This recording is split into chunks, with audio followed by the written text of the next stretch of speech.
dana-dana itu cukup banyak.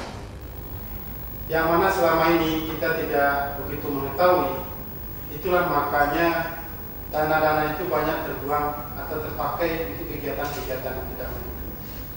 Itu ke depan, bagi kegiatan-kegiatan yang tidak begitu penting, inilah yang akan kita pangkas, kita jadikan sebagian dari kegiatan itu untuk peningkatan jasa kawan-kawan.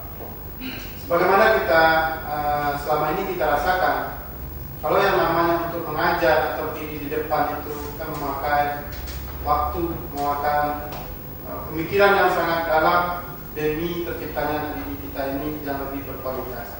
Itu saya memikirkan dari insentif yang selama ini kita telah terima barangkali agak kurang. Sementara kita demi meningkatkan mutu pendidikan anak-anak kita ini itu juga butuh biaya.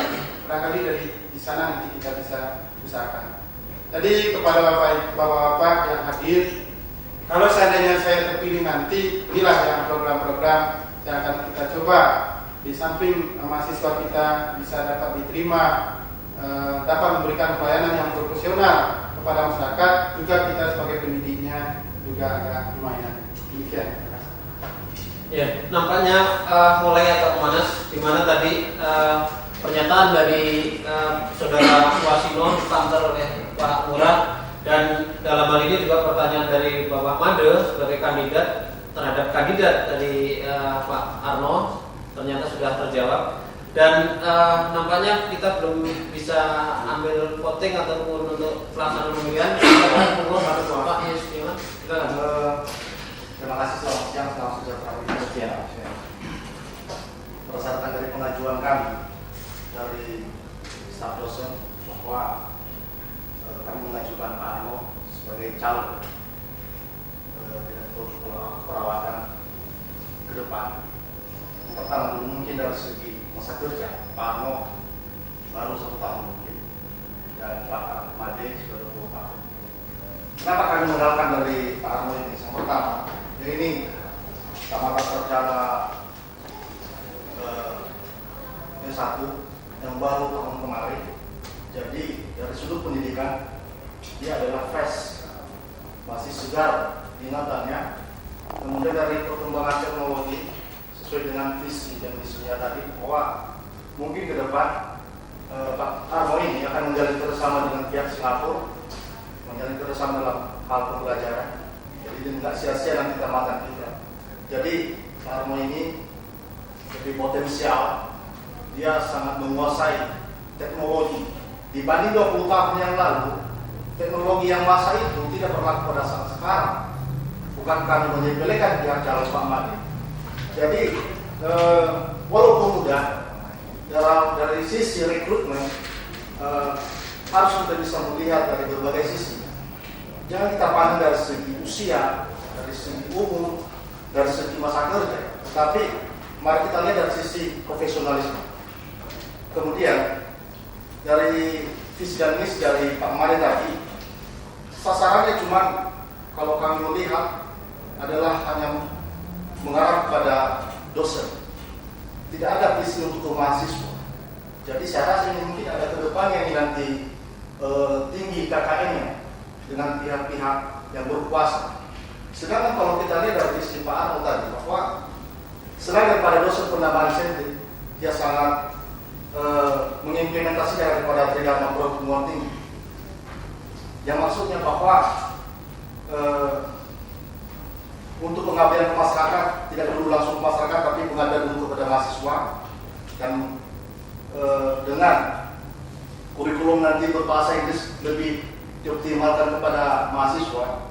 Jadi tamatan mahasiswa kita nanti di sini bisa dipergunakan di luar negeri. Kemudian Pak Arno ini memiliki tujuan yang jelas baik kepada mahasiswa dan juga kepada dosen. Jadi nanti ini sebagai bahan pertimbangan kepada kita semua, apakah Pak Arno ini yang kita usulkan atau yang bagaimana, kembali kepada kita semua. Terima kasih Pak Ketua.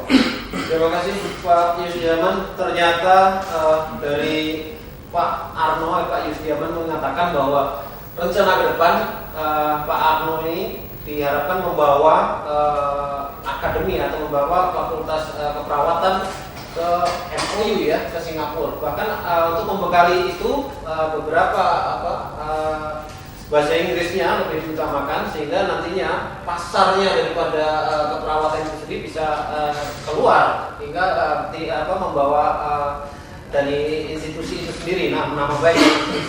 Nah, saya pikir sudah kita memberikan masukan semuanya atau ada penyanggahan lain ini? Ya. Silakan. Salah satu. Pasar. Ya, terima kasih Pak Ketua. Jangan dikira sebenarnya Pak Made ini tidak punya misi ke depan gitu. Kita harus tahu dulu di mana posisi kita sekarang dan bagaimana yang sudah kita lakukan dan apa yang akan kita lakukan selanjutnya.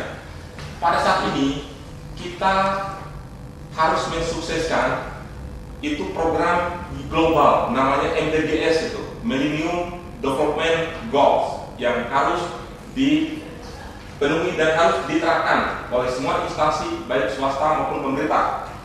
Di mana untuk mencapai itu maka manajemennya harus diterapkan secara baik dan benar. Bagaimana kepemimpinannya, kemudian bagaimana administrasinya, kemudian selanjutnya untuk bisa itu harus ada hubungan antara manusia yang bagus di antara kita semua. Dari antara senat yang ada di sini, kita dengan masyarakat, kita dengan mahasiswa, kita dengan orang tua murid, mahasiswa. Kemudian selanjutnya harus menerapkan prinsip yang namanya good governance yang sudah kita susun sebelumnya. Di situ memang harus selalu diterapkan. Sebenarnya ini sudah sejak lama dicanangkan dan diusulkan oleh Pak Made sendiri yang punya ide tentang itu, yang orang lain pun mungkin belum sempat memikirkan pada saat itu. Good governance itu di mana penerapan daripada sistem transparansi, akuntabilitas, kemudian law of law, kemudian visi dan misi kerjasama dan selanjutnya, sehingga bisa diperoleh visi misi atau cita-cita strategis daripada institusi itu, seperti tadi yang diharapkan mutu lulusan dan sebagainya. Itu saya kira apabila ini diterapkan itu tidak terlalu sulit. Dasarnya memang ini, memang kita sebut kualitas lulusan itu gampang, tapi caranya dulu gimana kan gitu. Nah, yang punya ide cerah, kemudian yang punya login itu dan dasar itu itu dari siapa? Itu yang perlu kita lihat. Makanya Pak Made ini patut kita hargai, karena visi misi ke depannya dia bisa menilai apa yang sudah dilakukan.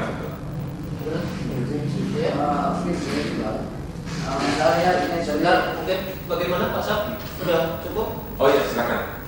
Boleh, silakan. Tapi sama saya belum. Oh, sebentar Pak.